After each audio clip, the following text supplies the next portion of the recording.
Welcome back to another Old World Fanatics faction review. Hey, mate. Hey, Andrew. How you going?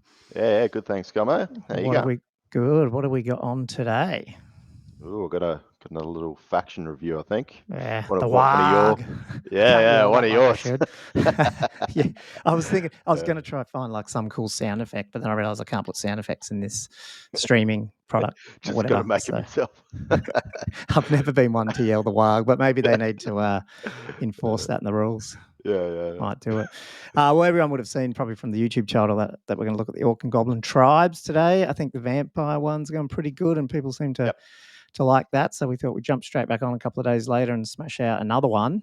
And I don't know, Andrew, I was thinking these ones are our first take. Hey, like we're not going to get it all right, and I think after we do this on the podcast and stuff, and later on we'll probably do more strategic sort of list building ones of each faction, having gone through all this, because I mean there's so much. If people are here for the strategy and tactics right now, it's probably a bit early. Yeah, well, yeah. I'll take everything you hear with a grain of salt when it comes to strategy and tactics. Yeah, because you and me have played exactly the same amount of games of Orcs and Goblins, hey, in Old World as each other. Yeah. Big fat zero. So Yeah. cool. And not only that, everyone knows the O&Gs have always been pretty big army list. So, you know, I guess we'll hit the top. We'll try keep it. It's not going to be 30 or 40 minutes, but we'll try to keep it around the hour mark. We'll see how we go. Yeah, but you're quite well versed with experience with 8th edition Orcs and Goblins, and they're very similar-ish, quite similar. Yeah, they got I'll all the let same. you get into that, but yeah, obviously I can see that a lot of what you're going to cross over from 8th to Old World is going to be very it's definitely still going to be applicable. Yeah, bits of it. Yeah, yes and no, I guess, in the sense that I think you will see some different builds just because of Black Orcs are probably, we'll get into this, Black Orcs are probably going to have to be on the board, where I don't think you saw many Black Orcs in 8th, if you know what I mean. You saw them as heroes, but not as units. Yeah, I saw a few kicking around just as like anvils and stuff, but yeah. So that's probably the biggest difference, I think. But I don't know. I mean, again, who knows? We won't know till we get into it. Yeah. I did think, you know, the Grand Army composition, I might run through it just briefly, maybe just hit at characters and core initially, just so we know what we're going to be looking at first. But we might want to jump to, before we get into the list, we might want to actually jump to special rules after. Like, did we do that with the vamps first? Yeah, I think it just makes it easier, so you just get them out of the way, and yeah, cool. Well, let's do that. Actually, just so we can. I don't know why they put these books around the way they do. It's pretty weird. So yeah, now you got Biggins as a special rule, not an actual. You know, it's an upgrade, I guess, which gives you the Biggins rule, and it's just +1 modifier to its strength and armor being 1. So I think what you'll find a lot of the times we read through this is going to be things that hit up strength and you just summed up a combat-y power thing. So that's what's really cool. So we'll get Biggins is good. It's a good upgrade, but I guess we'll see what can actually take it. Choppers. Now, choppers have always been pretty debatable and useful in some editions and not in others. But this one looks good. This is basically when you charge, you reroll wounds of a 1, improve your AP by 1. So you're not adding armor bane, you're actually increasing the AP there. But the cool thing here is, note this special rule only applies to non-magical weapons and does not apply to a model's mount, which is fine, but that means it applies to any weapon. It's the old, you know, like the chopper used to be a chopper, and then if you use, like, say, 2-hand weapons or like a great weapon, it wasn't a chopper. Yeah, right. So I'm pretty sure this means if you're a Black Orc and you're pulling out a great weapon or you're pulling out double hand, you know, extra hand weapons, they're all choppers. Yeah, right. As far as that I can see here, which is pretty cool. So straight in, and I'm pretty sure, again, we'll clarify this as we go, but a lot of the units have choppers as a special rule. Yeah.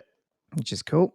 This is what I talked about before, Du Bois, which is a new one. So you got to love the language. Some of the magic items are named awesome in this book. So this is basically saying that if you've got a Black Orc boss, you need a unit of Black Orcs, and if you've got a unit of Black Orcs, you need a Black Orc boss, a war boss, or a big boss. Is that how you read that? Is black? Yeah. So I think that's the biggest. This is going to be the biggest change and the biggest limiting factor, as we'll get onto when we see one of their other special rules. But you're not bringing a unit of Black Orcs without a boss, and you're not just grabbing a Black Orc war boss because he's the best, best without some Black Orcs. So that's going to make it's going to make the army compositions probably. There's going to be a lot of builds, but there's also going to be just a lot of Black Orcs, I would imagine. Yeah. Unless you go a totally different, like Goblin build or something. Yeah, I don't mind the Black Orc. They're actually they're not a bad unit. I'm wondering if whoever wrote this is trying to give the middle finger to the normal studio, not the specialist studio, because they're like, everything that's good in this book is stuff that's been redone in AOS. And I just figure, it's pretty funny. Anyway. Because, there's some good Black Orc models if you can fit them on the 30s. They look cool, eh? Yeah, they're good. Cool. Fear of elves. They all had, like, goblins always had that sort of thing, so won't need to go through that. And then most of the orcs always had this ignore goblin panic, so I won't really go through that. I'm just going to skim. We're going to try keep moving on this, so obviously we're not going to read it line by line. That's the ignore panic's something that the Black Orcs usually do, where they don't give a shit about other orcs. So that's like a hierarchy. So this is all pretty much the same, but this guy is going to be the big one. Quell impetuosity. So pretty much they all have impetuosity, which is now, correct me if I'm wrong, Andrew, is at 4 to 6 you can do what you want, and 1 to 3 you have to charge if you can charge? I believe so. Yeah. Should I check that since we're actually looking at it? You want me to check that? Yeah. I'll keep going. It's something like that. So in some sense, it's because we don't have any, should have led with this, we don't have animosity. There's no animosity anymore.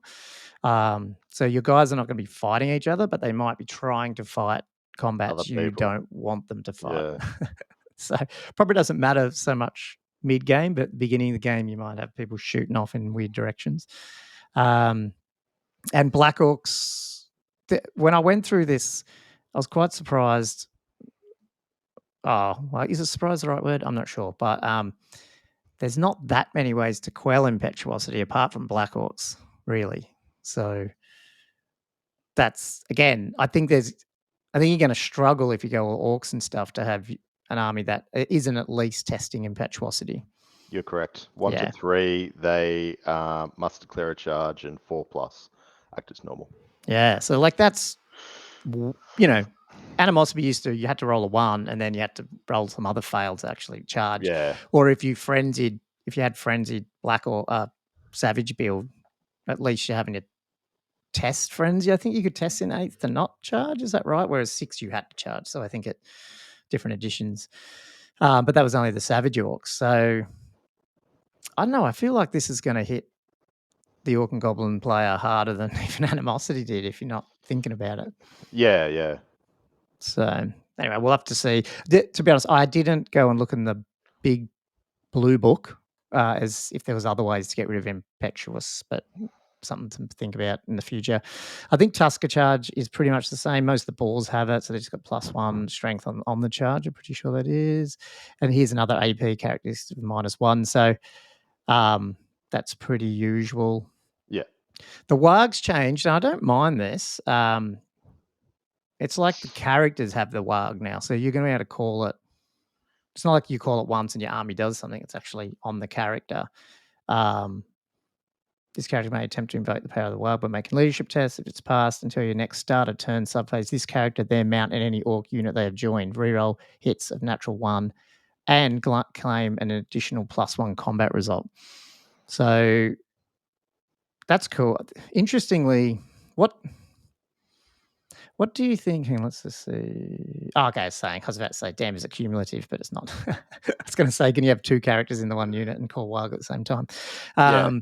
But you can call it. You could still have 2 characters, and one calls it one turn, one calls it another. Yeah. It is kind of pretty cool. It's like not the old way where your whole army had to just use it that single turn. Yeah. It's going to be pretty critical. I mean, like I think we've seen that. Combat results pretty big, and Yeah. Reroll and your hits are always, I mean, they're ones, but still pretty good. Yeah. War paint's the same. Obviously, that's it. We'll get into it, but it's just a 6-up ward. Is it a ward? Yep. Yep. Cool. I'll get into the laws later, but that's sort of the main special rules for Orc and Goblins. But I did want to just jump over to a couple of rules in the BBB, which I thought, well, not Order. Let's see if I can find it here. Horde rule. Is this the rule book that I'm in? Horde. There we go. There's 3 big special rules in the BBB that I think are pretty critical for orcs to understand. One's Horde, which is just giving you that +1 rank bonus on top of your troop type. So most of the orcs and goblins can get in that, 3, like I guess back to what 8th and 6th and all it was, actually, like +3 combat. Well, +3 CR for your ranks, which is pretty good. Ranks, yeah. The other one, which is really good, that they all pretty much have, is Warband, which I guess is right at the end of the rules. There we go. If I highlighters, that probably makes it harder to read. So unless you're fleeing, a warband gains a positive to its leadership characteristic equal to its current rank bonus. And remember, their rank bonus can be pushed to 3. So this is like the Skaven rule type thing. That's huge. And if anything, there's been probably a slight debuff to leadership on the orcs in general, but not really. Like, looks like it's across the board. I think leadership's it's dropped by 1 maybe, but when you can do this, which you never could do, I think there's going to be a lot of leadership 10 orc units running around. Yeah, which is really, really good when you don't need, gobbos don't need to be so close to generals. Yeah, totally. Yeah. The other thing that's really good though, okay, so on a restraint test, you can't use it. So there's a whole video on when you can restrain and reform that I just put out yesterday trying to work it out. Already 2 mistakes in it. So, I mean, that's why we want to learn and put these things out. In addition, the majority of the models in the unit of this special rule may re-roll their charge roll. And I think that's worth thinking about because pretty critical for orcs. Yeah, that's huge. And the other one that I still think are pretty important is the Furious Charge. A lot of them have this, which is during a turn in which it's moved 3 inches or more, they get +1 to their attack on the charge as well. So I think, start seeing here, there's reroll to your charge, +1 attack on your charge, high leadership, high +1 rank bonus on your charge. Orcs want to get in combat. It's pretty cool. Like they've built it for what they should be, which is let's get across the board, smash face. Yeah. Yep. Not very subtle, but that's what we like. Especially considering where 8th went in some builds where it was almost shooty. Do you know what I mean? Like 2 big blocks of savages and a crap ton of like shooting rock lobbers and doom divers, and like it was a bit defensive almost sometimes. Anyway. Cool. So the Grand Army, I feel like we're going to be doing this again in a couple of weeks, hopefully when we get the Orc and Goblin release, if it comes out in the next month or so. So that'll be cool. Yeah. So here we go. You can only have up to 1 Black Orc, well, I should say 1 Lord character per 1,000, the old Lord character, which is pretty fine. And then any number of all the others, which is so very little in terms of limitations around characters here, up to 50%. I'll just jump down to core here. If you've taken a Black Orc, you can have 1 Black Orc mob as core. So it's going to be, I don't know. Can you see builds here where you don't take Black Orcs unless you're going like total Night Goblins and stuff? I feel like you're going to have to take a Black Orc boss to unlock the core one in order for you to potentially have, a 2nd or even maybe a 3rd small Black Orc unit in special, do you know? Yeah. I don't know. I reckon like it'd probably be semi-popular. Like you probably see it quite a bit, but yeah, you're definitely going to have those specialist builds getting around. And then it's 25%, so it's pretty much what you saw: the orc mobs, goblin mobs. Obviously, for those people who haven't, everyone's probably looked at this, but you don't have the savages and stuff. It's sort of more optioned into all the stuff. Snotling, Spider Riders, Goblin Wolf Riders, and then they've done a similar thing. So if you want Night Goblin, this is sort of like harkening back to, I think it's 4th, maybe 6th as well. where you had to sort of take the equivalent. So you had to have a Night Goblin boss to take a Night Goblin. We already talked about the Orc one. Yep. And same deal with the Squig Herd. So you can take up to one per Night Goblin chief. So basically, I mean, again, here's all these Night Goblins. We haven't even seen a Night Goblin in any of the shots. Yeah. So, but all the good stuff are Night Goblins. But anyway. Kind of makes sense. Like you think like if you got this mob together, they're going to have like each, the Night Goblins are going to have some sort of a boss there with them. Yeah, sort of whipping thing. them around. Yeah. Yeah, totally. And then special is a bunch of good stuff. Black Orcs again, troll mobs, they're looking good. Orc Boar Boy mobs, they're looking good. Boar chariots are good. And then the Goblin Wolf Riders, Wolf Chariots and Stomping Pump Wagons. I think one of the best things about the Goblin Wolf Chariots is the model might be coming back. You can never seem to get it. So I don't know. Yeah. Although it's probably not that good now when you compare it to third-party stuff, but you could just never buy that thing. Nah. Yeah. Squig Hopper mobs. And so that's Squig Hoppers are basically similar to the Squig Herds. Obviously different type of troop, but they're locked down to needing a Goblin Chief per one, which was stopping by. I started feeling around with a list where it was 3 different Goblin Squig Herds in core and filling core up just with Squig Herds, but then I guess you do need 3 Goblin Chiefs or Shamans to actually pull that off. So it is limiting the spam of it, which is sort of good. Yeah. It's kind of good, and it's just one of those things. Like I know they're cheap, but you just don't want to be having to buy these cheap characters, like it, Yeah. If you can't find a purpose for them, I suppose. Yeah. 0 to 2 Goblin Bolt throwers per 1,000. I like that. I guess that's bolt throwers are so cheap, but they're always pretty crap. And you saw some like I've got 4 of them because there was a build where you just put 4 down, but I guess which is still good in 2,000 points. So, well, that's it. If you're saying like that Hero Hammer, Monster Hammer, probably Chariot Hammer now because Chariot so good. / Cav Hammer. Yeah. I know probably, you might see these bolt throwers make a bit of a return. I mean, 4 bolts into some Bretonian, lances is going to be fun. Yeah. So yeah. Up to 25% of your armies have got the Arachnarok and the Spider as well. The Mangler, which we'll talk about, is got a bit of a change in terms of its base and stuff. And then 0 to 1 Goblin Rock Lobbers. So you can have 2 Rock Lobbers, 2 Doom Divers for 2,000 point army. So I think this is what you were saying, like the builds you saw, apart from the Black Orc change, you could probably build very similar 8th edition. You could still see the double Doom Diver and, big Savage Orc block. But I think double Spider Ragnarok. Yeah, double one on Spider. The character has one and then have one in rare. Yeah, because I don't think he fits in a 2,000 by himself because they're 310. Yeah, no, it wouldn't fit. Yeah. But we'll get onto that as a mount because that's pretty scary what they've done with the Spider. So let's have a look at that. So okay, well let's anything you wanted to touch on there, or should we just jump into the keep going? So Black Orcs. I mean, so these guys. So some of the things with the characters, they've all had initiative bumps. Like this Black Orcs up 2. They used to be initiative 4. They're up to initiative 6. Weapon skill 7. Right. That's really good.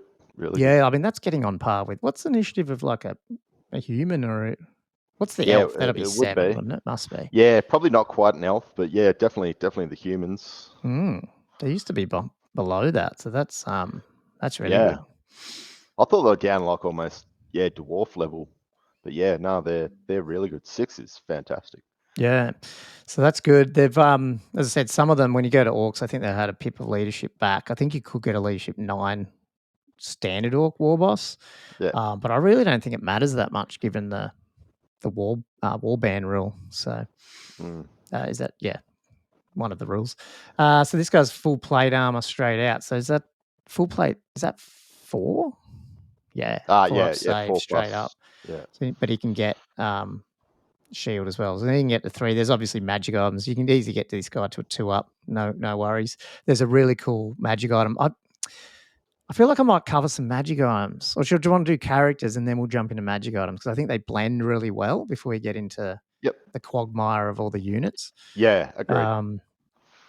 So pretty standard. I won't go through all the options here because, it's pretty standard stuff here. I'll just point out. So the Furious Charge. So obviously he's got that +1 attack in combat. He's got choppers, he's got Du Bois, the rallying cry. So it's all pretty, as I said, only Black Orcs have this quell animosity, as far as I could tell. So he's one of them. As I said, I don't know. Unless you're going Goblin or some type of, sort of more monster mash type thing, I think you're going to see, if it's an Orc build, I think you're going to see Black Orcs coming out to play for sure. Yep. Same point. I think he's pretty similar points to 8th, if I can recall. Orcs, they're just a pip down. That's really it. I mean, you're getting the same type of guy. Yep. But initiative 5, weapon skill 6 doesn't quell animosity. So, if you're playing smaller games or you're trying something different where you're going magic heavy and you don't need big war bosses and stuff, you might not take this guy. But outside of that, it's pretty similar. He just doesn't have the big save. He's only got light armor or heavy armor, stuff like that. So you're basically, if you're going down the old route of having like your savage, is that where you turn it into a frenzied? Yeah, they've actually split. So you could have savage orcs without war paint, because you can basically do that with the orcs as well. So, but I believe there was something where you can only take. Yeah, what's that? You can't have war paint without frenzy. So you can't buy ward saves on a normal orc. They have to bought the frenzy, but you can choose not to. I mean, because it's 5 points. I don't know if it's. I'll have to check what it is on the actual orc. But you're paying for that 6-up ward, and if you don't want it, the good thing is you don't have to have it, which is pretty good. And they have limited, obviously, the frenzy special rule. So we'll have a look at the orcs when we get to that. I can't remember what it was. It's probably 0 to 1 as well. So you could probably have 2 blocks of savages, but potentially that's it. Oh, except for ball boys, you could probably do the same. Then we get on to shamans. Don't think they're... I can't remember what their toughness was as the Lord ones. Probably 5. I'm not sure there's a massive change to these guys.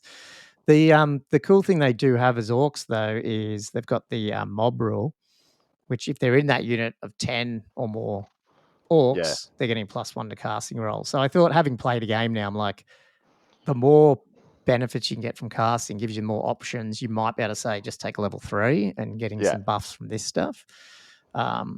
If you push for points, or maybe you want to spam wizards a bit more, do you know what I mean? Like have a couple of them. So, because I don't know, the spells are good, but also I don't think there's any game-winning spells. So sometimes I feel if you got 3 or 4 spells, it doesn't really make a difference. It's that plus, it's the extra modifier to the dice roll that matters more so than the spell, almost. Probably won't have time too much to go through all the lore stuff. I will touch on the Waaaaghh, the spells as well, but just not the battle magic and elementalism and how well they fit with this. We can probably do that in a podcast or a second video. There's just so much to cover on this. Apart from that, obviously they take Laura Gork and the goblins take Laura Mork, so they've got slightly different signature spells, including the best signature spell in the game, at least in terms of my favorite, Itch and Nuisance, because that's my old channel. I had a laugh when I read that. That's right. It's like, back. Come on, Itch and Nuisance. Yeah, it's still there.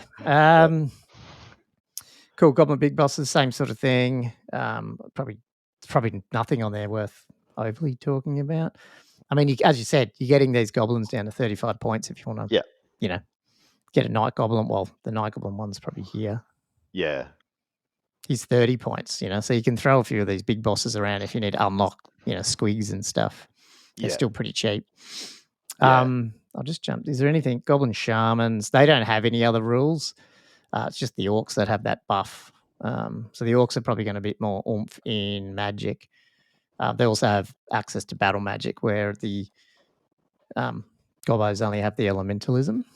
Yeah. As I said, I haven't touched it enough to really know the difference there on that. I just looked at the Waaaaghh spells, which I think we'll look at just after I finish characters here, because I think the magic and the magic items is probably a good time to look at that. Yep. And then so they have split out Night Goblin bosses again, as I was saying before. They've still got everything you want. Yeah. I just muted myself, sorry. Even though they haven't showed you any of this stuff in pictures. The cool thing with the Night Goblins, of course, they can mount themselves on a giant cave squig, which is actually pretty cool. We'll go into mounts in a tick, because that was a pretty good build, and there's some awesome AOS models as well for the Night Goblin Big Boss on a cave squig. And then the other dude, the shaman, it's probably here. Oh no, it's mounts are further down, isn't it? Where you see what the mounts for this black orc. Here they are. So goblins, if they're goblin odd knobs, so that's the top one, can go on the Ragnarok, which we'll get to when we get to mounts, which is pretty cool. Whereas the Night Goblin War Boss or the big boss can go on the Cave Squig, which is pretty cool. Apart from that, it's all pretty much the same. You obviously the orcs, black orcs can go on boar chariots, wyverns, and war boars. Only the warlords go on or war bosses go on the wyvern. It's pretty good. I mean, we'll cover that now. I think you're going to see some of these chariots and wyverns running around. Absolutely, 100%. Yeah. And same even with the orc weird knob on the wyvern. I think you're going to see that heaps. Yeah. War boar, not much change. Armored hide 1. I mean, it's pretty much the same as what it used to be. That guy. Yeah.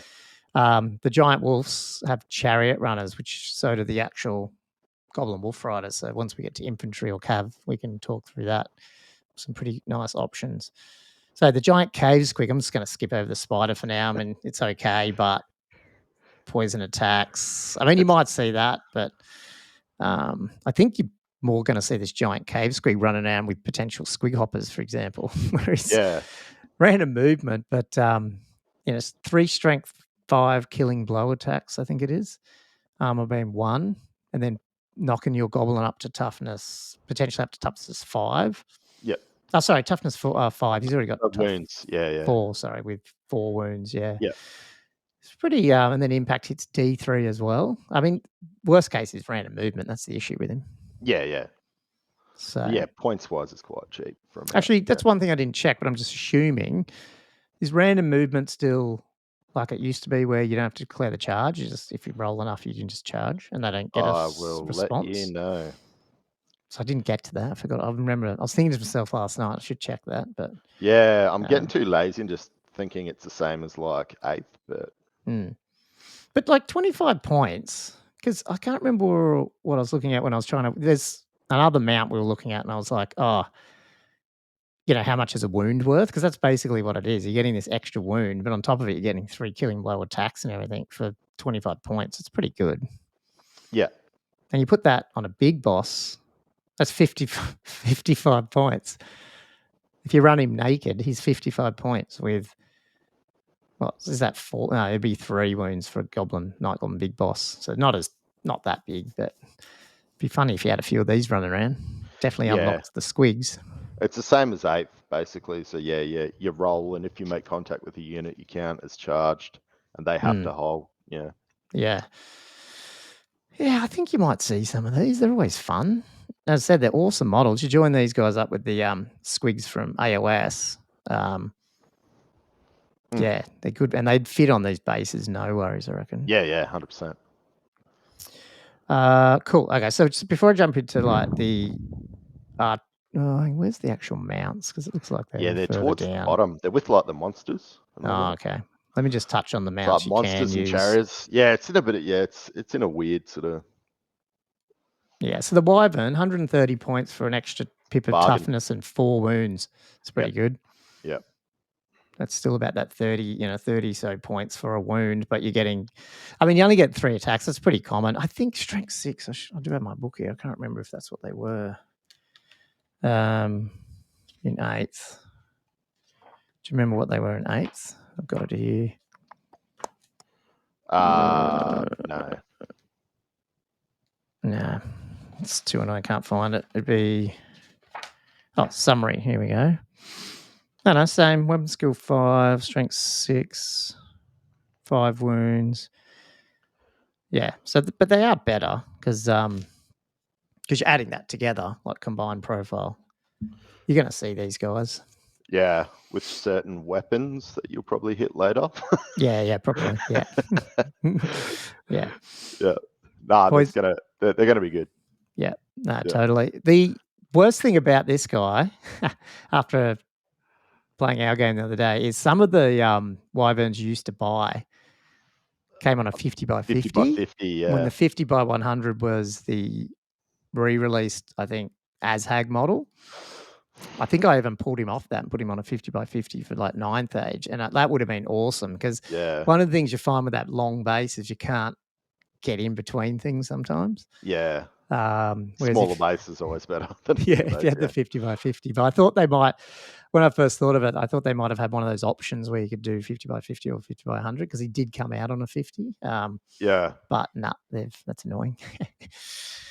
Apart from that, there's probably, as you said, it's the other stuff you add on top of the Wyvern that makes him good, I think. He's got one poison attack strike first, but yeah, he's not really there. D3 strength 6 stomp attacks. I mean, he's not terrifying by any means. Nah, but yeah, 130 points. I mean, is pretty good for that. Yeah. This guy, he's actually lost a wound if you have him just by himself running around, but he's still pretty good. I mean, tough 6, 7 wounds, 4 up save. I love how on this one they just gave up trying to work out what his armor was. You know how sometimes they say he's got, I don't know, chitinous hide counts as plate armor or something. They've just gone, nah, just write 4 up. Yeah.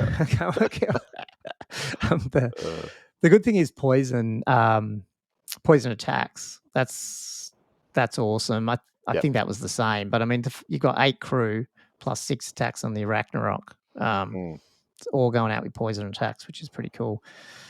Stomp attacks D6. I would have liked to see something like D3 plus 3 or something where it's a bit less random. The poison attacks go on to your shooting now again? I'm pretty sure. Like, I haven't seen anything to not do that. Yeah, I think it does too. Because it's the same on a lot of other things I've seen where you just get poison attacks, you just get it. So, and the other cool thing, it's Howder, the Howder rule. So there's a couple of things with this. They got 360 line of sight for shooting and stuff and spells. So if you put a dude on top, he's got 360. Not for charging and stuff though. I believe it's just shooting and magic missiles and stuff. Shooting in combat. Poison. Yeah. Sorry. Yeah. Yep. So I mean that's pumping out some shots. I mean short bows are they 16 or 18 inch? Probably not huge range. Yeah. But this guy's not going to be sitting back. You'll be moving him up to do some damage. Oh yeah, 100%. Yeah. The cool thing though, probably one of the better things with this guy is this character mount as well. So he's counted as a chariot mount rather than a ridden monster. So that means you choose the highest toughness. Is that right? So now you put a goblin on, he's tough 6. Yep. But you add the wounds. So a shaman on this guy's got 10 wounds. Yep. It's pretty good. Yep. Tough 6. With 8 other guys firing poison attacks, stuff like that. So I don't know. He's pretty survivable. If you then give him, something that gives him a ward save as well. Yeah. For a goblin, very survivable, I think. Yeah, and they're not super expensive. Obviously, the goblin's going to be the cheapest out of your like characters and stuff. Lord / characters. So yeah. What does he come in at? The odd nom's 135. It's going to be pretty pricey. It's going to be half your character allowance when you whack on stuff. But but obviously it's going to be cheaper than like the orc. I'm assuming. Yeah. Just for the stats, where else obviously being on the spider is going to buff up those stats. So you don't care about his wound toughness profile as much. No, yeah, that's right. I guess the other mount will see though is this orc boar chariot, which you'll get. I think you'll see black orcs running out in chariots as well. With tough, I mean they've still got tough 5, so they're not putting that up, but you're getting tough 5, 7 wounds. Yep. On the chariot guy, his weapon skill 7. I mean, a lot of ways to get your strength up as well. With between the different what's it called, the chopper rule. Well, the chopper's not his chopper strength. No, I'm getting them mixed up. Chopper was the what was it? Plus AP1 and plus 1 strength, I think, on the charge, wasn't it? Yeah, that's furious charge, plus 1 attack. So you're getting these lords up to 5 attacks, if not more. With there's some other things that you can bump them up with. Pretty potent dude on a chariot, which you probably never saw much before, just because it's so easy to get rid of a chariot. Yeah, with your first charge as well, like having access to that, it's cool, really cool. Yeah. Well, I was going to say that when we get to board chariots normally, but that's a great way to get rid of that rank bonus and go in. Yeah. Impact hits D6 plus 1. Yeah, you definitely see these guys. So let's just jump quickly through the magic items too before we finish off the units and stuff. Yeah, just stop me when you light them, I guess. So battle axe, so the weapons that they get is, I mean, obviously there's all the common. What was that? Stop. You like this one? Battle axe of the last Waaaaghh, 75 points. Extra tax D6. If you got 7 odd wounds or whatever on a wyvern, I'm sure you're not, Don't care about going last. Wow, yeah, it's plus D6 attack. I don't know. Like it's one of those luck things. Like it's very orky. I do wonder if for 75 points if it's a little bit too variable. Yeah. I think what you might see more often is potentially just like the biggest chopper, which I love the name of. Yeah. So it's again, you're bumping his strength up again. So if he's charging, now he's at +2. So he's at strength 7 at normal initiative. Magical attacks, at least it knocks out this issue with if you're taking on, ethereal, but -3 AP. Knocking that save down, which is pretty good as well. Yeah.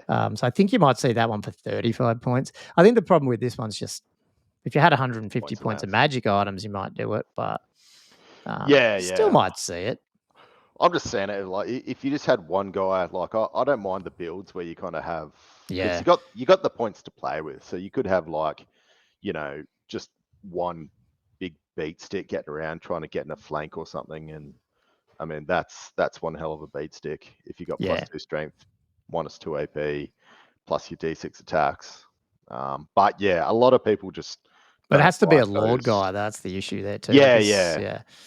But yeah, like you said, it's the probability. Some people just don't like having that such variable sort of like you can't depend on it, can you? Really? Yeah, you could roll a 1, and the annoying thing here is you roll a 6 and you actually lose it for the rest of the.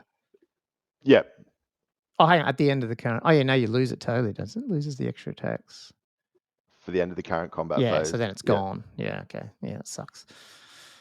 I wouldn't have thought it'd be that. I guess. Would it be OP if you didn't have that rule and it was just this? I don't know. Because you could easily roll 1, 2, and 3 for the whole game that you're actually doing damage with it. And suddenly it's not that. I mean, it's still pretty good, but. Or you roll, exactly. Roll a 6 when you're hitting some chaff that you don't care about, and then lose it the rest of the game. The Porco's pig sticker. So this is probably a goblin thing, or maybe I don't know. This so it's +1. It's basically a +1 strength minus save, armbane 1 magical attack, but in addition during a turn, which the wielder charged, it grants +1 attack for each rank the enemy unit has. So what are you going into? Lots of ranked up units. This person would have to be in another ranked up unit, or potentially be on something like a monster or something that he doesn't care about. Yeah. First charge. Someone with first charge, so he wipes out their rank bonus anyway. Yeah, and you're getting another 3 odd attacks maybe. So like that's pretty interesting. Like you put this, it's 40 points. Yeah. You're getting something from 3 to. The only thing is how much are we going to see like that many ranks past 2? It's probably not going to be as much as it was. In 8th. The meta is definitely going wider. Yeah. I've seen this guy, other one, Wallop's one hit wonder on a few test lists. 15 points, not too bad. It's basically just one hit at strength 10 -3. Strikes first though, which is cool. Yeah. Just once per game though, so it's like just a little bang, which I don't know. It's got its uses. Yeah. Especially if I don't know. I wonder if this is something that you have on, something like a goblin wolf rider who's running around shooting, doing dumb stuff, and then the other day when like your Terrorgeist or something's on 1 wound left, and then you go right, I'm going in, getting that guy, hit him, strength 10, dead. Yeah. It's one of those things. Like it's only 15 points. You probably see people just throw it on just because. Yeah. Now, this next one's cool, Magic Arm. Trollhide Trousers. I definitely want to see people model this, so I should actually do that. Because this is a common item, so you can have it on a lot of stuff, giving you an extra pip of armor save, so you can put it on anything, and then regen 5. Regen, Yeah. I like that one. Like I was saying, with that Black Orc, you just you give him Trollhide trousers at 2 up. Yep. Yeah. 100%. So I think you're going to see this one everywhere. Yeah. Agreed. Armor of Orcs, a heavy armor, so then the 5 up and whatever else they have. But magic res -2. I guess you might see this depending on how prevalent it is or not to have magic res. Do you know what I mean? Like I haven't played enough games to know if it's that vital, but it could very well be, given that we're going to see a lot of level 4s running around. If you've got units that you don't want taken out, making that harder to cast is pretty good. Yeah, I've never really built into magic res, but some people go nuts for it. They just, they got like their big blocks that, they're trying to look after. Yeah, it really depends on how the magic meta, I think, comes out. Like, I think 6 magic res was good. I think in 8th it was pretty useless. What did it even do in 8th? Oh, I don't know. I just used to see quite a bit in 9th Age. Yeah. So quite a few people used to build it into certain, not Death Star units, but they're important elite units. Yeah. The Talisman Glowy Green Amulet. So this is basically it's like a dispel on a 2 up. It gets dispelled, otherwise you get a wound. I think that's pretty good. 35 points dispel scroll, really. It's got to be against a unit, doesn't it? If the bearer unit they've joined is the target. Yeah, it does. Spell. Okay, yeah. So maybe it should have been a bit cheaper. Again, it depends what you're doing. If you're going pretty magic light and you want to have a defense, it might be worth it. Or if you got that unit that you think that's going to get hit quite a bit with magic, Someone's delivering something, so you might hear my dog bark. Collar of Zorga, 20 points. This one's been around a lot, but I don't know. It's probably done different things all the time. It's a bit weird. So any beast of burden that directs attacks against the collar, the wearer of this collar is -1 to hit. It's basically a cav or chariot or a monster. I mean, I don't know. I mean, it is 20 points, and I know we're going to see a lot of monsters, but I don't think it's. I don't think -1. -1's probably pretty good, and monsters probably don't have a great weapon skill. But usually, I don't know, is it the monster you're worried about, or is the dude on top that you're worried about half the time? I don't know. It's hard to know. It's not too bad. Like if you've got, to me, if you have somebody on a monster like a wyvern, obviously there's a good chance you're going to be going up against somebody else, like especially in a tournament scene, somebody else with a monster. So it's not too bad, especially if you're going to kit yourself up for somebody that's might have high strength or multiple wounds to try and be a monster killer model. This could come handy, definitely. When it says, and the mount of any mounted character whose troop type is monster, what happens with things like demon princes? What are they classed as? Just characters. They're not monsters. Yeah, they might be like they might be monstrous infantry, maybe. Maybe. Now the banners are awesome and they're called cool stuff. So like this is the big red raggedy flag. I mean, everyone has to model one of these for sure. And I'm good at painting red. And all you have to do is just make it raggedy. So I think you'll see this guy. Easy. So, +1 modifier to weapon skill on the unit, and you get to claim an additional +1 combat res. I mean, that's cool. I mean, you're pushing Black Orcs into easily elite territory here, because now they're up to whatever they are, which we haven't got to yet. But they must be up to weapon skill 6, maybe? Yeah, something like that. They got the extra attack for charging. Yeah. There's obviously got different weapon options, which we'll get to. I mean, you're loaded up extra +2 on combat res now if you get this at the Waaaaghh. What did the Waaaaghh do again? Oh, no, we haven't got to that yet. Yeah, no, the Waaaaghh adds extra combat res as well. What, didn't it, for the special rules? Yeah, combat res, and there was another thing. A natural roll to hit of 1. And then the chopper did natural roll to wound of 1. So you've got the ability to reroll all your 1s in hits and misses, like with extra attacks, with at least +3 combat res with your horde rule above what most people would get. Makes that unit pretty scary. Yeah, well, if you start getting like 2s and 2s and 2s And if he's got a 3s. warlord in there, he's weapon skill 8. Yeah. I mean, you probably aren't going to put. I don't know. You're probably going to have him on a wyvern or a chariot or something, but still, weapon skill 8. Yeah. Pretty interesting. Yeah, 100%. Although the other option here is putting on your BSB on a chariot and having him with this, even though it's only himself. Yeah. Now his weapon skill 7, and he's got extra combat res himself, and calls the Waaaaghh. So he's got a combat res of. He's almost like a mini unit. Yeah. Your +2 combat result straight out of the bag. That's pretty funny. Yeah. Waaaaghh Banner is. So this is sort of mini Swift Stride. So max D. This is, and it makes more sense here where you're increasing your 3-inch max charge range plus adding D3 to the result. Yeah. Go into this if we get time at the end, because there's 2 sort of ideas that you obviously come out of this army, I think. Banner of Butchery, +1 modified to their strength during a turn they charge. That's awesome. So you got that. I mean, there's multiple. Like you already got choppers with +1. No, that's +1. Choppers with +1 attack, wasn't it? I thought it was strength.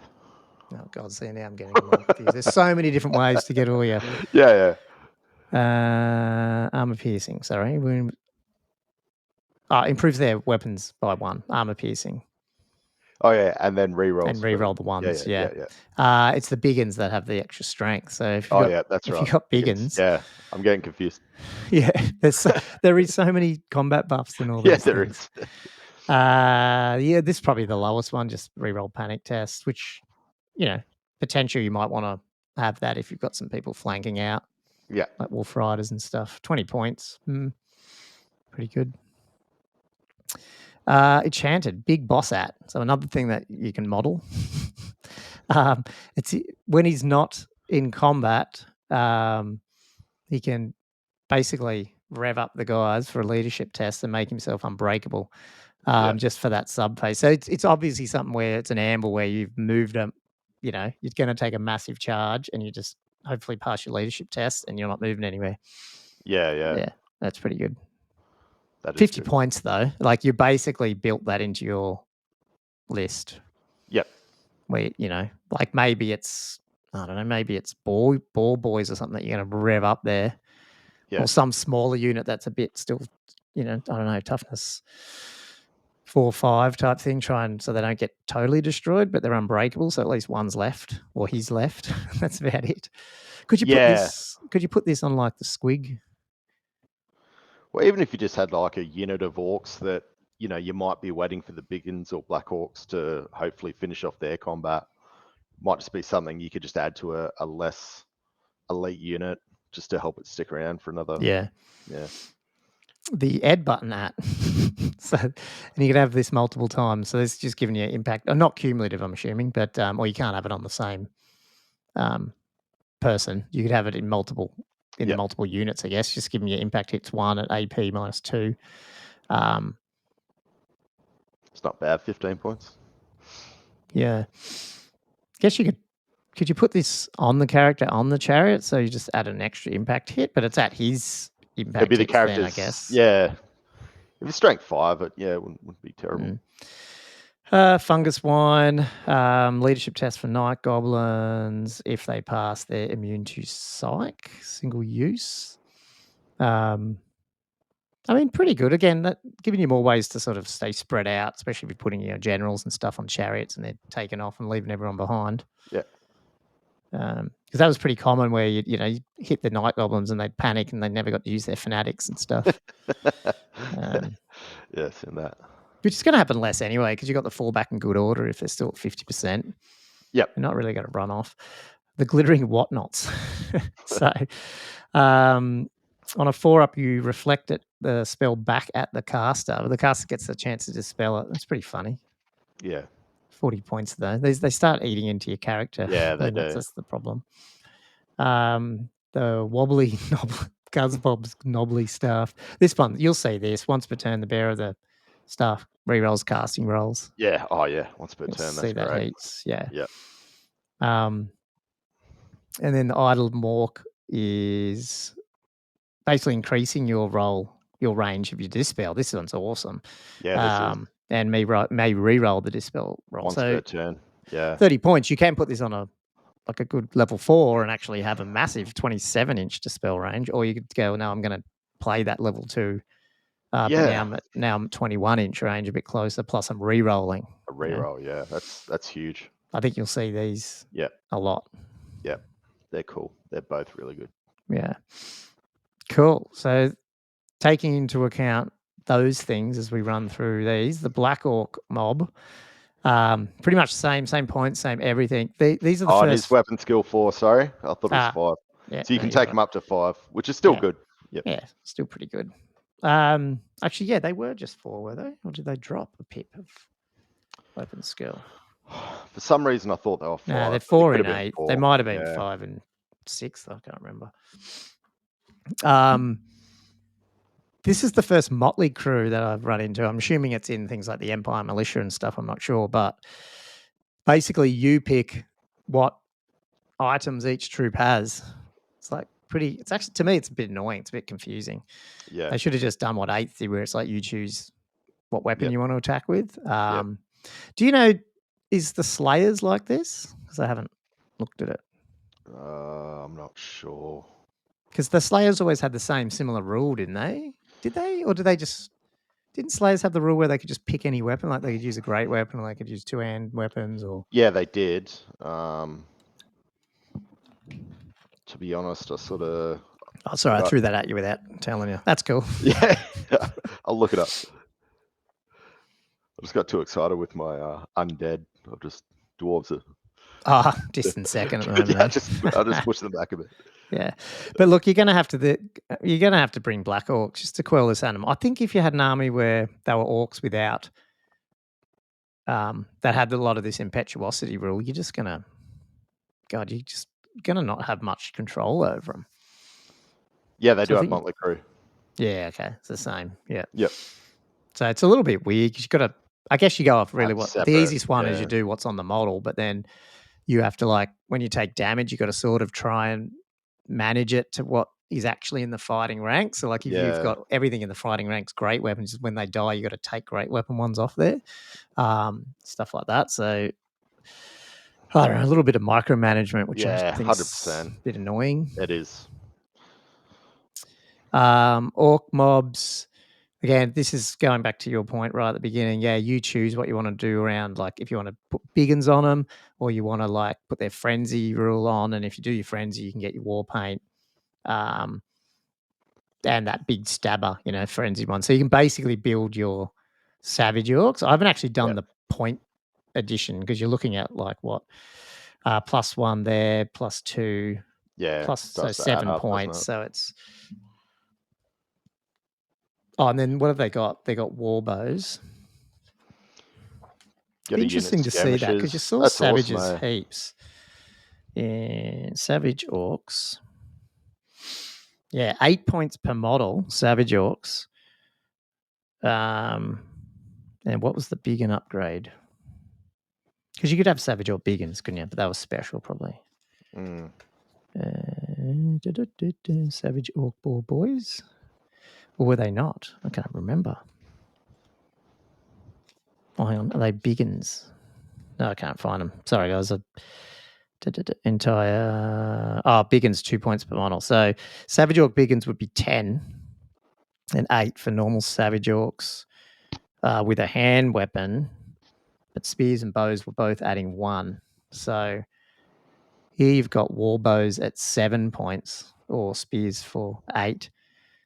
So they come down to like a point or so. Yeah, it's not too bad. But regular ones. So this is an interesting thing I find. How much do you reckon you'll see skirmishes? Yes. So for one unit, you can just drop it into skirmish formation, like 5-point orcs in skirmish with bows, shooting 360 and charging 360. Yep. I don't know. They might be good, like war machine guards and sitting back and. You can't get round them. You try to get around them, they can charge you. I don't know. I just love that line of sight. Like, if you've got something super choppy, like, you might not be winning the combat through your ranks as such, but I mean, you're that choppy that you're going to be killing models, aren't you? So Yeah, well, you're going in. Well, I mean, if you get the charge off, you're going in with 2 attacks. Yeah. And then you got all those other bonuses. Yep. Between, interesting. Yep. I can definitely see it. Yeah. The big stab is the same. It's probably they wouldn't have put it in there if there wasn't a model, because I don't think it's that good. There's D3 impact hits, but goblin mobs. So these are your normal ones. Again, these are your normal goblins with the nasty skulkers, but they can also do that skirmish as well for light bows. So these are what I guess are coming in the box. So will we see more goblins? I don't know. 3 points though. That's cheap, isn't it? That is cheap. So 30 points for a unit of 10. Yeah. Skirmishers. So 40 points with bows. Interesting. Just have a huge unit just with bows, just skirmishing, just 360 shooting, just There'll be some builds here that are just people have not been able to do before. I did read this now, I can't remember what it was. So what is it? You put them in the unit, they strike first. They go into the front rank, don't they? And they're just like better weapon skill 2 attack, armor bane 2. Yeah. That's about it. They don't have like killing blow or anything.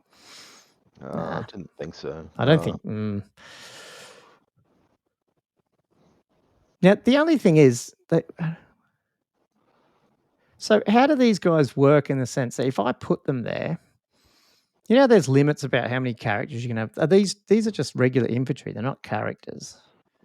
So, when they get attacked, you have to tell them you're attacking them, or do they end up attacking the unit? And so, you basically get to strike back. Do you know what I mean? Like, like you come in with your elves, you wipe half the front rank off, but I've popped off a few nasty skulkers. Oh, I get you. So I've got a champion and 3 skulkers, and because you didn't attack them, I'm fighting back with 8 attacks.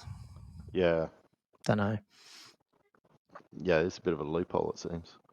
I've probably read it enough, but yeah. Concealed as a concealing unit. Is that a rule? Might have to go look at that one. Snotlings are interesting. So they've gone up a wound. Yeah, they've gone up 5 points. But they're unbreakable. Well, they always were, sorry. They've got Vanguard. Obviously, Skirmisher has a 360. Yeah. It's pretty good. Like, just send them up first. Because I think, I want to totally jump ahead, but I don't really have that many strategical thoughts. But obviously, the 2 main things that you're seeing in this unit, it's not even 2. It's like, obviously, you want to get the charge off because you've got a lot of stuff that buff combat res. And you've actually got some stuff that really, for at least 1 unit or so, can really increase its charge range, which I'll get into. Probably didn't look at the Waaaaghh spells, which we can look into. But that Waaaaghh banner gives you the D3. Yeah. There's a bunch of stuff with Swift Stride. And then one of the spells in the Waaaaghh, Here We Go, gives you that same Swift Stride, like plus D3 and 3 inch. So you can charge up to like 21 inches or something with say, chariots or a big unit of boar boys. Yep. And then when you're wiping out someone's front, right, like their rank bonus plus all that, if you can pick your charge, they can be pretty deadly for just orcs.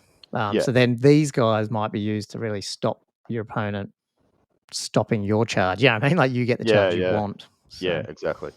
Especially with 6 wounds, That's 35 points though, but that's 2 plus. It's 70 points, isn't it? Yeah. Well, you're looking at well, that's it. I mean, if you went 2 or 3, like you said, you might have 100 odd points, but there's 18 wounds they got to get through as well. True. Unbreakable.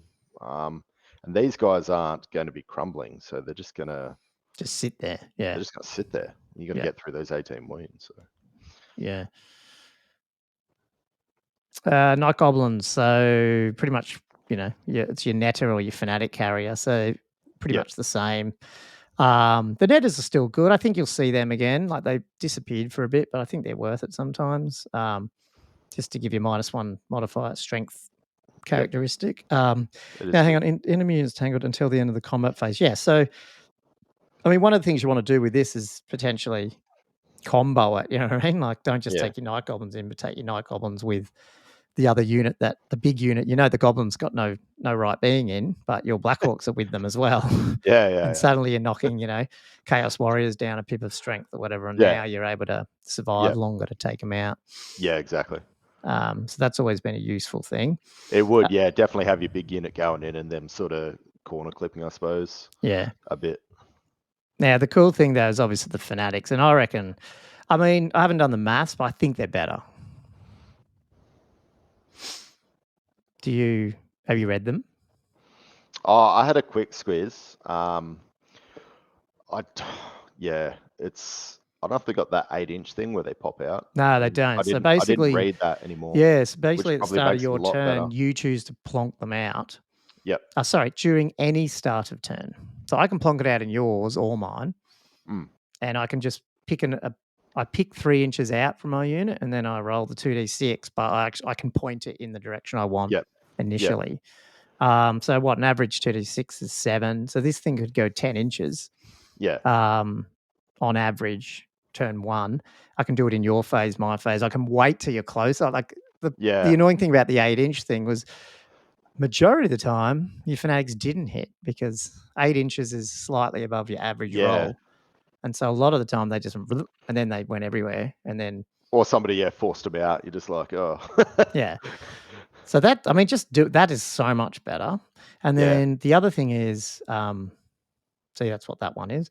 They do that whole bump, so they bump through, but they're not an inch past. So if they go through a unit, you just put them almost just touching your unit on the other side. Yeah. But you can't, or you can move through them, but you'll take damage. You can't kill them. You can't shoot them anymore. You can't just go and sit on them. If you go and sit on them, they hurt you and then they pop out. Yeah. So the only way they die is like dangerous terrain, or they roll doubles. Yeah. Or they're just never out in the first place and you kill the unit. So heaps better. I reckon they're way better. Yeah, the fact you just couldn't release them, like that the enemy made them just seem a lot more viable. The other thing too is there's magic spells to magic these night goblins around. You move the unit within 3 inches, and then on their start of turn, you just put all 3 right in someone's unit and go, there you go. Yeah, that's just a big minefield. 6d6 strength 5 hits. I don't know what the AP is. What's the AP? 3. Yeah. Say goodbye to your knights. Yeah. Yeah. Because we didn't get into the Waaaaghh spells, but I'm pretty sure there's one where you just pick up a unit and dump it. And is Elementalism, which is the one they have a movement spell too. Pretty sure. Yeah, there's definitely some kicking around movement spells. I think they do have. That's so exciting. I just want to have a look at that. Hang on. I think they have limits on how far they can go to an enemy bar. Like you got to be outside of 6 inches. For the fanatic. Oh, you mean the movement spells? The movement, yeah. So you can move guys, but you can't. I thought there was somebody said there was a limit. Where this one, this one definitely is. You're right. This one is upwards of 12 inches, but not within 6. Which isn't terrible, like 6 inches. No, still way more chance. Well, you can fire. Yep. I can fire at 3. Like the chance of me rolling 3 or more is pretty good. So it's the same strategy. Dump them within 6. Yeah. Next turn, there you go. Have these 3 fanatics in you. Yeah. Exactly. And if they didn't go through, they're sitting right in front. So it's not like if you charge, you're going straight through it again. So yeah, the only way they wouldn't go through is if you rolled double 1. Yeah, yeah. Because if you rolled 3, the thing should touch the unit, which means you have to move it through. The other one is target count on that. Oh, no, that's conveyance. That's just a friendly character. That's to get him out. So maybe I'm getting that confused. So it is just, is that all that is? Is that a character? No, that sucks. So it really is only that other spell, unless it's the Hand of Gork. Is there a Hand of Gork in the Lore of Gork? No. Okay, so it is just that Elementalism spell that you probably want to use. Cool. Anyway, sorry, I got sidetracked there because I was quite excited about fanatics. Still viable. Yeah. Very viable. What else is viable is the Night Goblin Squig Herds. So Although I only realised when I was going through this that they're skirmishes. I totally missed that when I first read them. Like I didn't start not rebasing, but rebasing the movement trays. Yeah. So yeah, they're like the old 5th editions, 6th editions, where you actually got the dudes in the back and then the squig herds in the front. But yeah, they're all skirmishes. So I mean, okay, they're only moving 4, so 8. Well, just sort of standard human charges, but 360 line of sight. Yep. For these 2 attacks. Now, what has the +1 attack? It's so they wouldn't have that because they don't have that chopper rule and stuff or whatever it was. So they're still just going to have the normal. I mean, it's just 2 attack, strength 5 for 13 points. I mean, 10 points. They're pretty good. Yeah. Immune to psych, open order, skirmish, squigs go wide, war. Yeah, they're pretty good. Does make you wonder about war. Like, why would you have? Oh, hang on. So what did Warband give you? Reroll your charge range as well. So they're not really going to use Warband for the plus. Oh, for the rank bonus, yeah. For the rank bonus thing. Or the leadership, sorry. But they will use it for the reroll charge. Yeah, the leadership. Yeah, sorry. So that's good. That makes them more likely or not to get into, those 7 or 8 inch charges. Yeah. Yeah, and like I said, 10 points model, like you throw 100 odd points, and you got a unit 10. Immune to psych too. They're not. Yeah. These guys aren't. Oh no, they are impetuous as well. Oh shit, that's the problem. Skirmishers and impetuous probably doesn't go very well together. But it is kind of funny. Yeah, it's one of those things. Like, it's usually one of those flanking things that people kind of send out on the side a bit, and you kind of want to go. You're going to be going into those units. Usually, you're going to want to. They're on your flanks anyway. It's not something I'd usually stick in the center of my, my army as such. Yeah.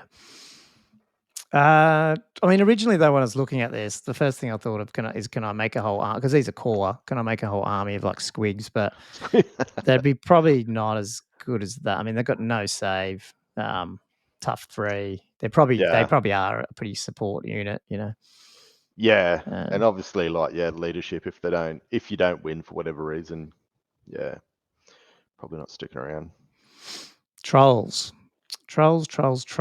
They've buffed the. Well, I don't know. Would you rather? So the big differences here. Common trolls are exactly the same as, I don't know about points, but pretty much the same as what they were. River trolls used to be like -1 to hit or something. There was some weird thing like that, but now they're like 4 wounds. 4 wounds, yeah. 4 wound monstrous infantry. I like. Yeah, I think you're going to see the river trolls again. Yep. Maybe they did that because it's obvious that the new trolls are all stone trolls. So maybe they're trying to make people buy the old river trolls rather than the stone trolls. But then they are bringing back the old stone troll in metal or whatever. I don't know. I still think river trolls are going to be the thing that people buy. The only difference, stone trolls have got the the magic res. But again, I don't care. But this is the cool thing. You couldn't do this before.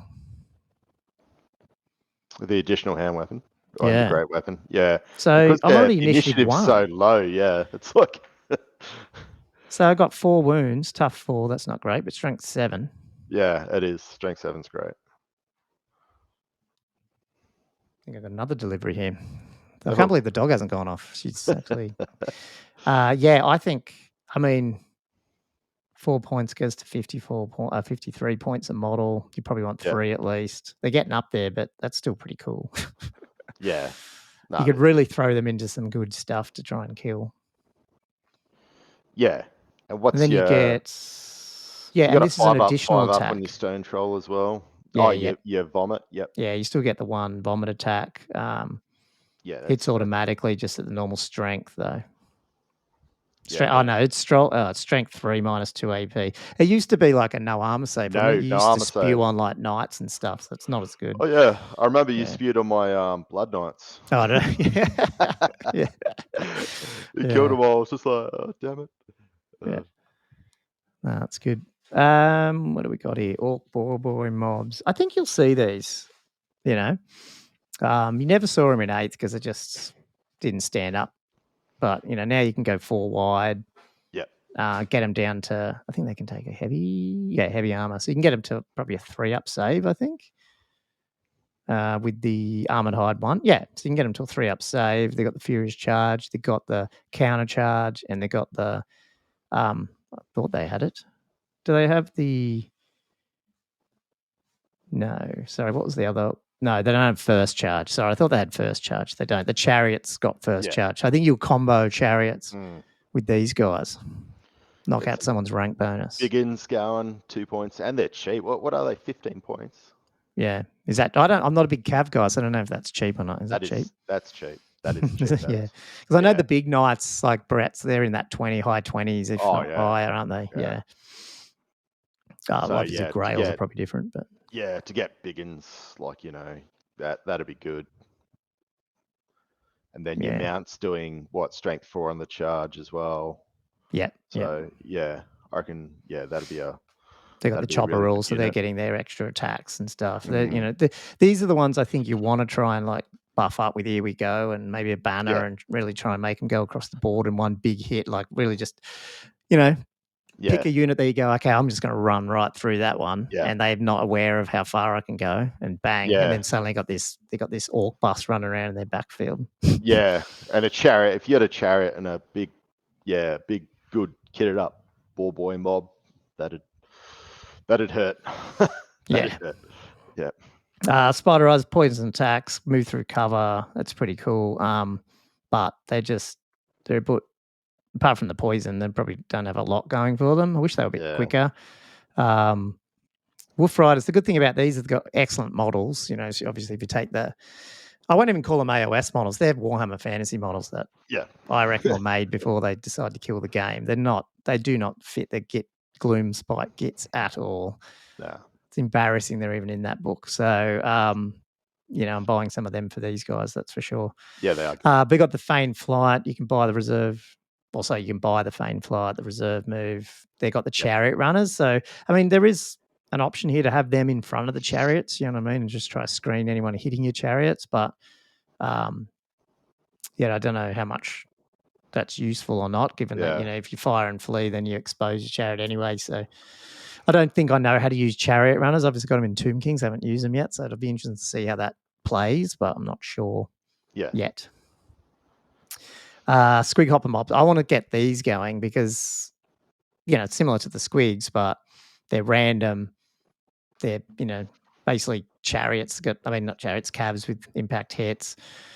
Open order. The random movement and the skirmishes. So 360 line of sight. You can't declare a chart. I can just go into you. I think you'll see a few of these running around. Immune to psych. Heaps good. Yeah, little 5-man units. Yeah, and they've got the loner. If you really want, you can put the character in with them. Yeah. I think you can anyway. He's heavy cav or whatever he is when he's on the stone. I think you can join them, can't you? I believe. Surely they've done that. Why would they put loner in otherwise? Anyway. I think you're right. Yeah. What the? Oh, no. I thought they put the same picture for the board chat. Like, this should really not be. Why is that not a picture of Squig Hoppers? But anyway, then we've talked about the board chariot before. I think you're going to see that come back. Yeah. Add a third crew for 5, so you can that's pretty good. Extra attacks there too. Yeah. No, pretty good. You never used to have frenzied Savage or chariots. That'd be cool to model up. That would. That'd be cool. But I think you'll see them running around a lot.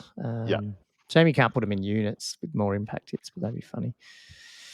Can you do these? Yeah, so wolf chariots can go in units. Because the only reason, obviously, once you hit that comp stuff where people start adding comp of, can't do more than 3. Yeah. That's where things like these goblin wolf chariots might shine a bit. I mean, movement 9 chariots, you can march now. Yeah. 18-inch chariots running around. Impact hits D3 plus 1. I mean, that's D3 plus 1 impact hits is as good as D6. Really. Do you know what I mean? Like, you're rolling around 3 anyway most of the time, if not 4. It's virtually just I think it's half worse than a D6 impact hit. Yeah. Well, I mean, points-wise, you're almost looking at half the points of a ball boy chariot. Like, for 50 points, and the fact that you can put you could throw goblin shamans and whatnot on those chariots or a cheap hero. Yeah. And they're just they're going to be really good value. Yeah, no, totally.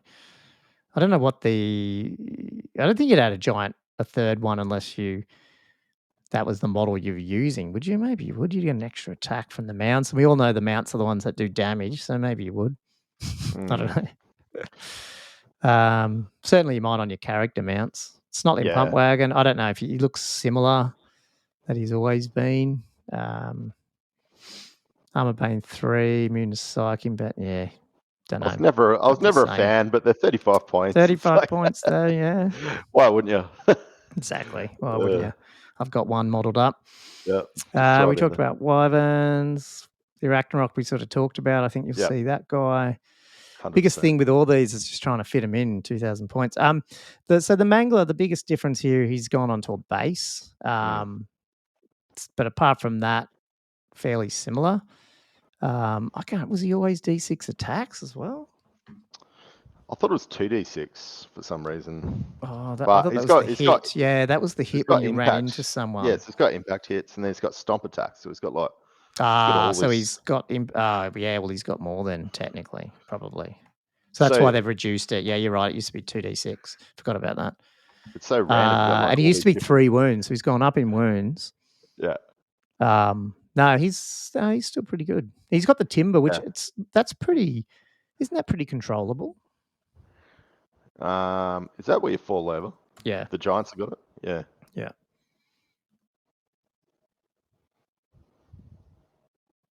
Oh, Rinner of the Roll-Off chooses one of its arcs, and you that within the D6 strength of the model with AP 1.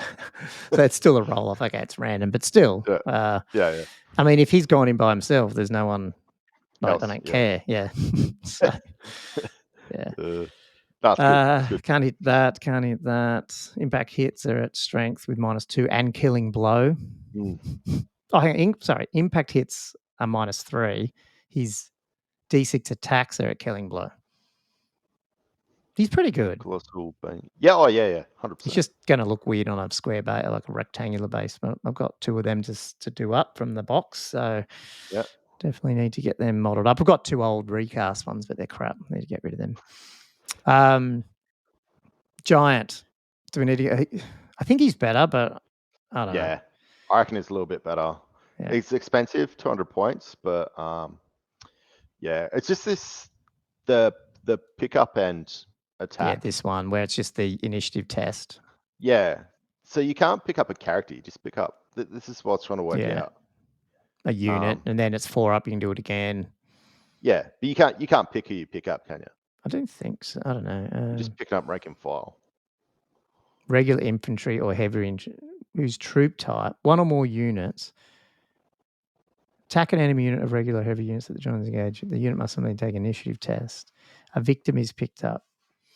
But I mean, isn't a character heavy infantry? Oh, hang on. Yeah, sorry. They are. Yeah. So you can pick. I'm pretty sure you can, as long as you can select. Because if you could do that, that could be really dangerous. Yeah, because it's just instantly gone. Yeah. The thing is, dwarf. The other ones are they're going to have to fail it on a 6 most of the time because they're going to have good initiative. Yeah. I think you can, pretty sure. But this is, I remember reading this initially. It's weird. It's like instead of attacking normally or making a giant attack with 1 or more units, you may choose to make, but you can't make a normal attack. Like this is the giant attack. Yeah. This is the attack. I don't have an attack characteristic. No. It's weird. Just written a bit weird, but I haven't gone through that. I think that everyone seems to be commenting that giants are still are pretty good. So hopefully they are, but we will see. Just try to close this out because I know you got to go. We talked about the bolt throwers. They're gone up a little bit. They're 35 points, I think, but still pretty good. Yeah. If you need to spam them out.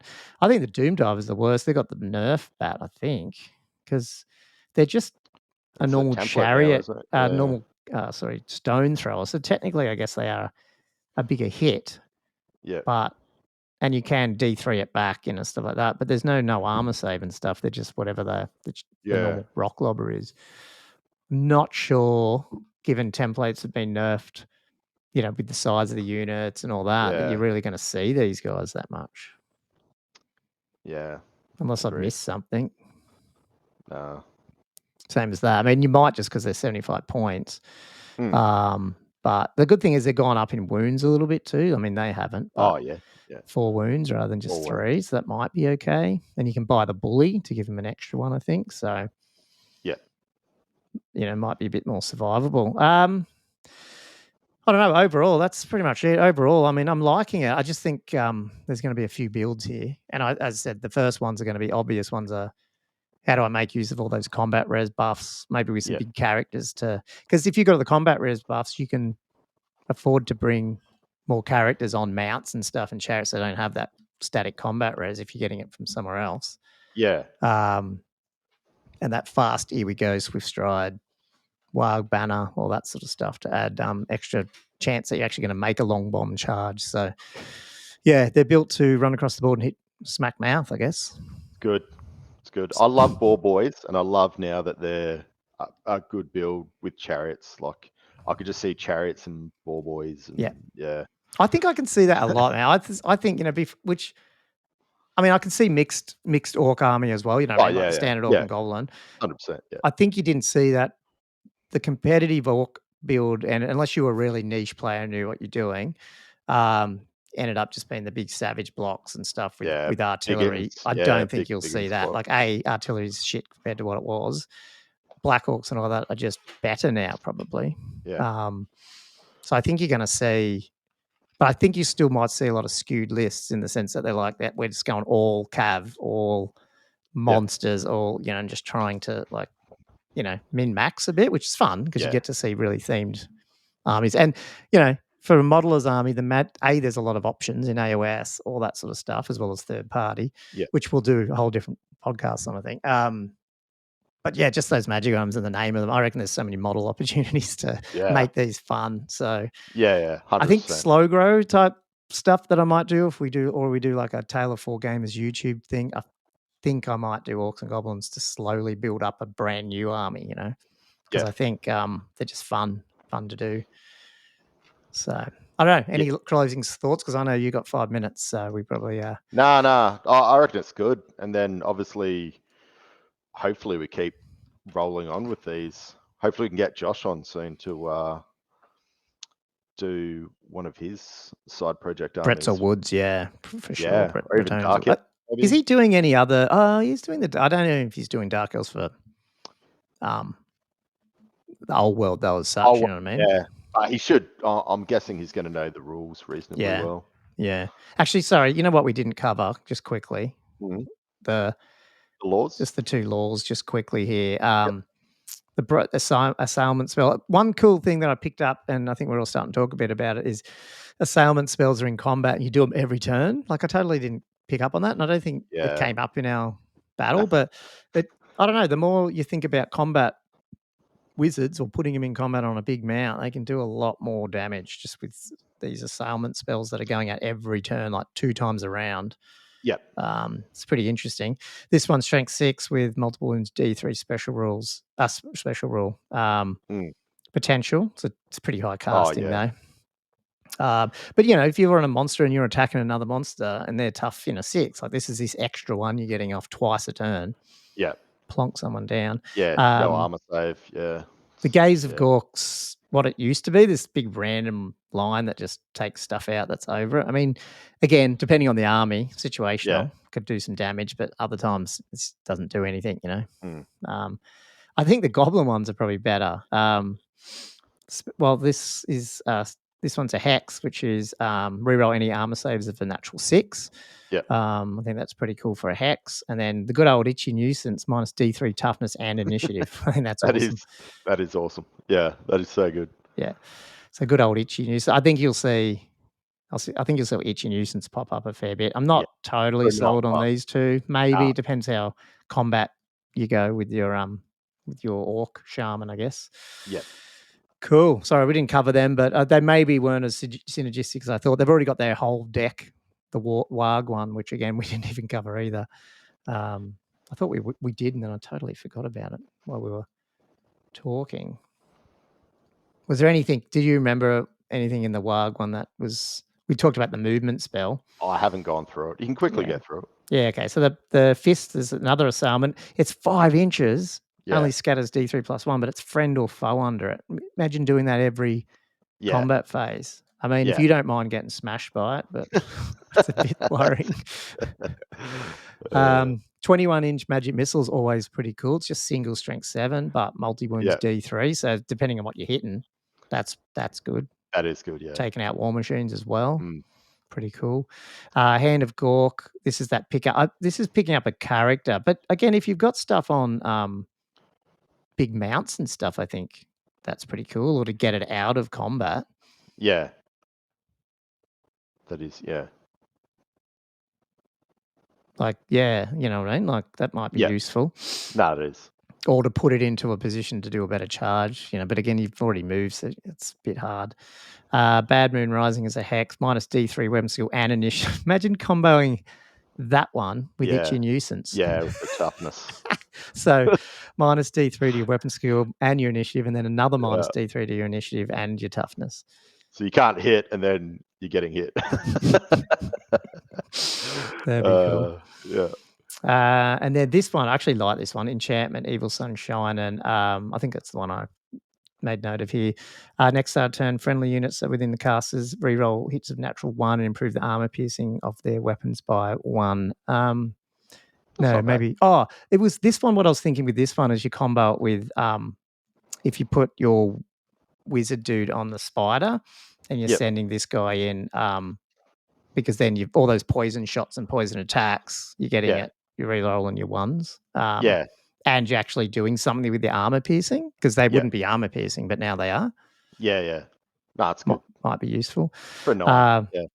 Here we go is awesome. Like I said, that's you know, you want to here we go some night goblins around the board, I reckon. Oh, hang on, that's a different one. So this is the charging one. The charge one. Yeah. Sorry, Hand of Mork was that one. Yeah, because it was on the other deck. And then the good old foot. This is Magic Vortex, 15 inches. It's the large one. It's hilarious. It's treated as dangerous terrain. The template moves 2d6 in a random direction. That's cool because I've put it, 15 inches away, which is pretty far. Yeah. D3 plus 3, strength 5 hits, AP minus 1. I think that's pretty good. Yep.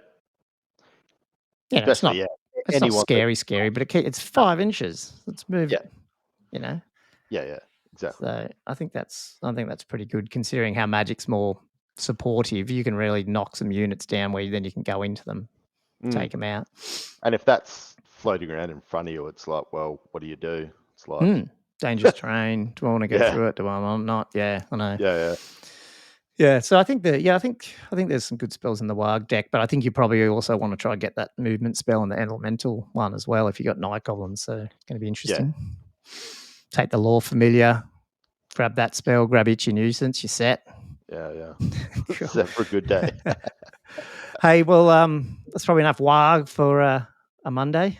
Yep. Well, I think what we'll do is we chatted about this offline before that we're going to do a bunch of these reviews where we just go through initial thoughts, and then on the podcast with Josh and stuff over time, not straight away, it's going to take a while, is we try and redo these, but with a little bit more, okay, this is the type of list I'd bring for it and the synergies and stuff rather than going through it like we have, unit by unit. So hopefully, because we'll learn more before we end up doing that. But cool. Yeah. Hopefully people like this. Tell us what we got right, wrong. What did we totally miss? What do you want to see? What faction do you want to see next? Because we've got some ideas. I think we're going to try hit up High Elves as well with one of our listeners. So, and I guess if you're a listener or subscriber or Patreon, which I guess you should be all three of them, hit us up, jump on the show, and what's your favorite faction? We might be able to get you on one of these and have a chat through as well, because we don't know everything. We're still learning. So awesome. You go pick your kids up, and I'll see you on the next one. Cheers, guys. All right, thanks, guys. Bye. Catch you later.